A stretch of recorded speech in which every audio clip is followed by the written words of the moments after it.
amidst tight security and lockdown imposed by separatists. Tamfo Sidwan Dimbie covered the regional elections yesterday. His report. Since Friday the 4th of December 2020, Kumba people were unable to go about their normal activities following ghost town calls and boycott of activities imposed by separatist pressure groups. Markets and parks closed due to lockdown calls. On election day, 6 December, the streets remained empty despite threats from separatists. Councillors from Kumba 1, 2, 3, Mbonge and Konye casted their votes at the Community Development Specialization Training School. At the end of the exercise in Kumba, 142 councillors casted their votes, and out of 142, 2 null votes were recorded. Meanwhile, for elections of delegates to the Regional House of Chiefs, 57 out of 80 casted their votes in Meme division. Concerning the selection of chiefs to represent the Meme chiefs, the selection was supposed to be apolitical, as the president of Konye Chiefs Conference expressed disappointment. Candidates are there to represent the division should stand to respect the norms. The law says the peers will vote their candidates, not politicians nominate chiefs who are going to the regional house. That was just being done at this last exercise. But nevertheless, life is good to move forward. And we never keep things and stand for. That's why I'm seeing the first voter here and the first person. He also stated that the media overprojected wrong information that the head of state gave out huge sum of money to support the chiefs at the elections, which later came out that the money was only meant for candidates running for the elections. The news, the papers everywhere, radios, the alarm was too high that everybody knew that they are giving money to chiefs. No, moreover, our candidates who are representing us in Meme here told us that this money have been given. The monies they give each and every one of them. It's now getting the proper document that from some of you, the evidence that they signed with each and every candidate had 150,000 and making 450,000 francs. Meme Ezuntundong Chamberlain later puts the record straight. But they should know it very well. That support was for those who are candidates at the regional level. That means in Meme division, the support the head of state sent was for the 3 concerned chiefs. The CBDM party of Paul Biya was the only political party contesting the seat at the regional council from Meme division. Municipal councillors and chiefs in Menchum division of the North-West region were equally out yesterday to elect the Pioneer regional councillors to represent the division in the Regional House of Assembly. The exercise, which took place under tight security, recorded massive voters turnout in Womb. Details with Charles Kebwa from the North-West region. Municipal councillors and chiefs from the 4 subdivisions in Menchum division of the North-West went to the polls 6 December 2020 to elect the Pioneer regional councillors to represent the division in the Regional House of Assembly. This decision was arrived with during the Grand National Dialogue. The head of state promised decentralization and promised to put the Regional Council Assembly in order in 2020 in order that we should effectively work from bottom to top. So that's why we are here this morning to cast our vote in order that we push those who have to represent us in the region for better decentralization and for better problem solving at the grassroots. The exercise at the Womb Government Primary School went hitch-free with a massive voters turnout to vote the Pioneer representatives of the division in 2 polling stations. If you look at the population here, they have mobilized themselves to see that they support the list that was being voted by them in the consensus meeting. So we look ahead to see that the representation of the House of Chiefs that has been earmarked by the traditional rulers of Metro will do their best, and we'll see that they will fight and meet the plight of the traditional rulers of Metro. Amidst tight security, considering the socio-political atmosphere, adequate measures were put in place to ensure the 107 councillors and 56 chiefs in Menchum performed their civic duty unperturbed. First thing is that I feel honored and blessed by God to be one of the councillors to start to vote for the first regional councillors of this country. It's a wonderful privilege to me. And you can see the atmosphere is calm. All of us are happy, and we think that with this process, this country is going to in a better direction. Northwest Governor Adolphe Lafrique, who paid a visit to the 7 divisions of the region, equally visited the polling center in Wombe and called on the councillors to organize themselves locally and divisionally to develop the region. Away from that, self-imposed General Cross and I separatist leader in Bali, Mezam division of the Northwest region, has in a recent video threatened those working in collaboration with the government, promising death. The threats came on the eve of the first ever regional elections conducted yesterday, which, according to the Minister of Territorial Administration, Minister Paul Atanganji, went hitch-free. Eileen Sama reports. General Cross and Die in the video released over the weekend on some social media platforms was accompanied by 6 others carrying arms standing in front of a blocked road as their leader sounded the threats challenging government's call for them to drop their weapons while warning all blacklegs in Bali subdivision. They don't send we military. They can't attack we. But we tell them say they will do. We no go ever tire. We no go ever drop the gun for that way when I see them because no be la Republic with the gun. Declare, Commander. We fight now for our own freedom. We fight now for our own freedom. But I did talk all for that black leg them where they dey. The one them where they talk saying that them go to show people any Amba their house. I did warn them.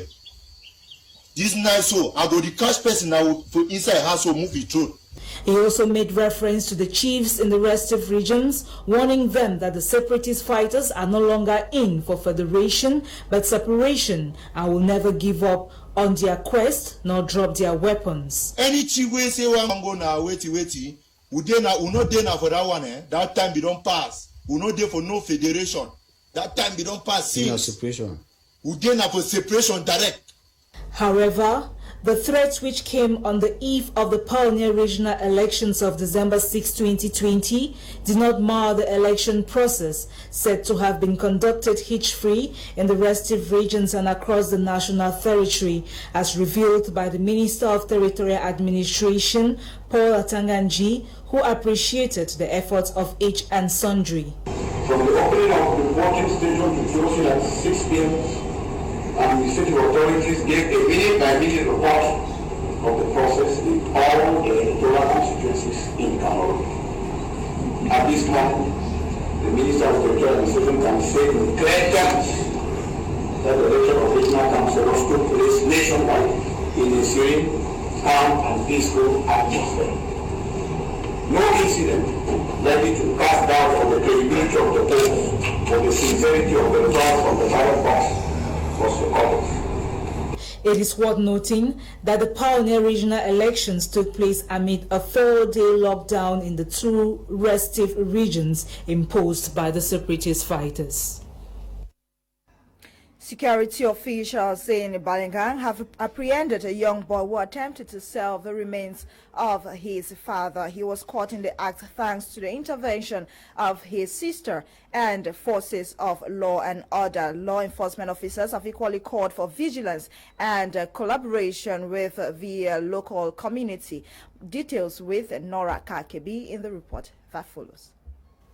Recently in Balingang, a young man was apprehended by security officers for digging up his late father's grave to get his bones. Papa Longchi Emmanuel, who died in 2014, could not rest in peace in his final resting place in Balingang in the West region. Longsti Pauline, son of the deceased, who after a long stay in Congo-Brazzaville returned home and decided to desecrate his late father's tomb. According to this gendarme officer, Longsti's elder sister alerted law enforcement officers when she found out his act. Dans la journée du samedi 5 décembre 2020, autour de 11h35, étant au bureau, la grande sœur aînée du suspect est venue saisir pour nous faire état de ce que elle a surpris son petit frère en train de casser la tombe de leur papa décédé il y a fort longtemps. Talking to the young Longsti Pauline, he took the law enforcement authorities and other members of the locality to show the bones he had dug up from his late father's skeleton. He equally added,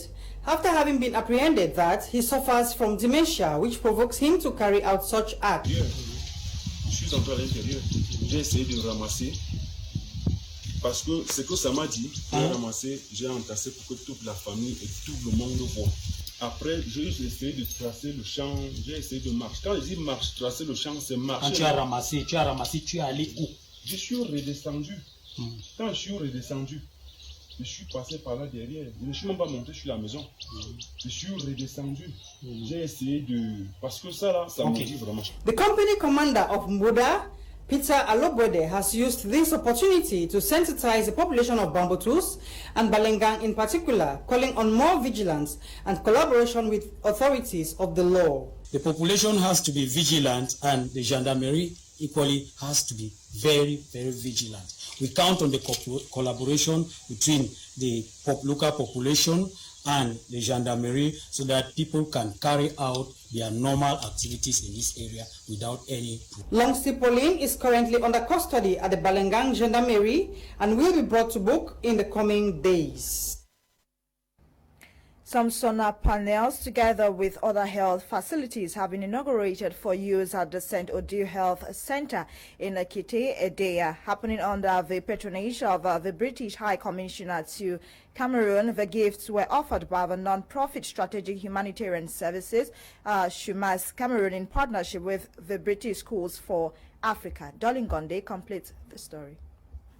This is the arrival of the British High Commissioner to Cameroon, His Excellency Rowan James Laxton, together with the Director General of the Strategic Humanitarian Services, Shumas Cameroon, at the St. Odile Health Center at Ekiti, Edea. Received with welcome songs by the administrators and staff of the health unit and joined by the local inhabitants of Ekiti, the entourage made way into the ceremonial ground to kickstart the inaugural ceremony. And in the very presence of all, particularly a handful of some top state officials present, the raison d'etre for their visit was disclosed as the Director General for Shumas Cameroon talks more. We had an application from the sisters who gave us a very, very sad situation. They told us about the health center and they had an incubator that they could not save the life of children because they died because of the electricity failure. Unveiling on the tight security scrutiny team as well as the strict compliance of COVID-19 barrier measures, the project is said to have been funded by Shumas Cameroon in partnership with the British Schools for Africa. While cutting the inaugural ribbon, His Excellency James Laxton had this to say. It's a remarkable event, which I think means three things to me. First and foremost, it's about health. I think it's about the environment. Third thing is about solidarity and partnership. And as a way of expressing gratitude, the local inhabitants, the clergy, staff and administration of the health center gave a display of their dance moves as the regional superior, Reverend Sister Gloria Weber, put hers in words. And I stand here to represent the entire congregation to thank Shumas and Building Schools for Africa. Before leaving Ekiti, the hospitable nature of the beneficiaries was further expressed with the sharing of a common meal and captured moments for lasting ties. The educational community of Government Bilingual High School Bikoko Douala was also benefited of an ultra-modern science laboratory.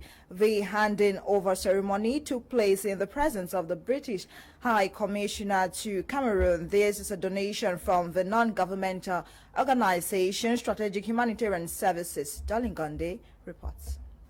The tears of the students and staff of Government Bilingual High School Bikoko Douala have finally been wiped off thanks to the construction, equipping, and now the inauguration of an ultra-modern science laboratory at the school's premises. Constructed within the framework of partnership between the Strategic Humanitarian Services, Shumas Cameroon, and partners alongside the Ministry of Secondary Education, the laboratory has been handed over for use to the students and staff of this institution under the auspices of the British High Commissioner to Cameroon, some local and administrative authorities of this locality, but not without the pouring of some libation as a sign of cleansing before use. Speaking with the Director General of Shumas Cameroon, this is the backdrop for which this project has been realized. Of course, Shumas has been working for the last 24 years, and we have a series of programs, about 9 programs, and one of them is education.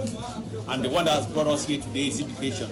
Usually every year we receive lots of applications, and this last year we received about 48 applications from the Honorable Minister of Secondary Education, who was so concerned that Shumas could see how to help schools with high IDP population. In gracing the handover ceremony, a display of cultural diversity took central stage, symbolic gifts exchanged, as well as the presentation of well-constructed speeches by some respective representatives in appraisal to the kind move.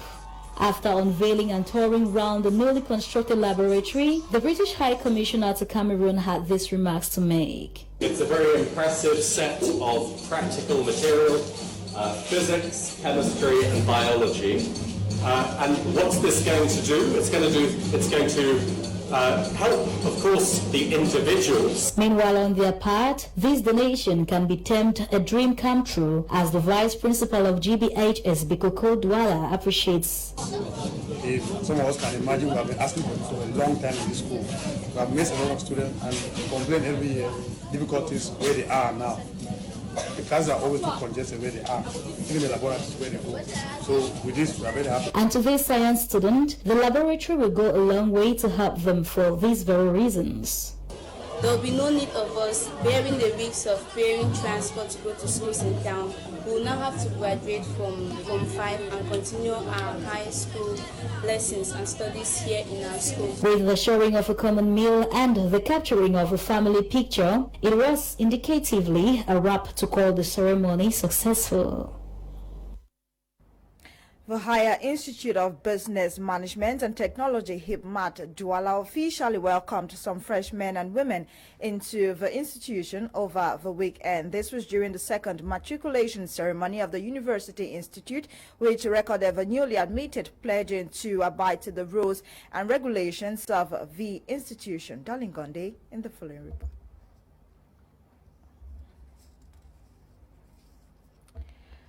We'll revisit the reports talking about the matriculation ceremony of HIPMAT. Meantime, the commercial customs subdivisions of Douala International Airport seized about 80 live snakes on Friday during cargo check-in. The parcel was neatly stored in plastic bottles and kept in wooden crates. Custom officials say the owners of the parcel destined for London had fake documents authorizing the exportation of the snakes. The traffickers have been taken to the Regional Delegation of Forestry and Wildlife, while investigations have been opened. Ngokotunja Youth and Cultural Association Peace Tournament has come to an end with Baba 1 emerging winners. The finals of the tournament was played over the weekend at the Bepanda field. Lasha Kinsley tells us more. The 2020 Peace Tournament of Ngokotunja Youth and Students Cultural Association Ngoiska Litoro has come to an end with Baba 1 FC emerging as winner. Baba 1 FC over the weekend at the Bepanda field beat Bamuka FC by 2-0 in a highly contested finals. We are very, very happy, delighted to take this trophy back home. Dedicate this trophy to the entire people who came here to watch this match with us. We are also here today for the set piece and division of Ngokotunja. Ngokotunja division is made 13 villages. 13 villages is the people of one family, one brother, one sister. According to the representative of the Fon of Baba 1 village, development can only come if there is peace. As the Fon representative of Baba 1, I'm very, very happy today because this was a peace and unity tournament. I'm very happy because they have championed the lead to bring peace in Ngokotunja division. And only with that peace, there will be development. With that peace, there will be unity. The president of Ngoiska Litoro branch, Nkanebi Bonaventure, has said, though the tournament never went as planned, it was, however, a success. the participants, because it has not been a simple issue since the start. We started with hopes that it will end with 1 more, but then with the difficulties that we face at the level of the rain that was disturbing at the beginning, and then with some other issues that was beyond our control. I'm happy because statistically, Ngok-Tunja been made up of 3 subdivisions. The 3 subdivisions were represented. The first edition of the tournament ended with a gala night organized in the presence of Ngoiska National ESCO and some elites of the division.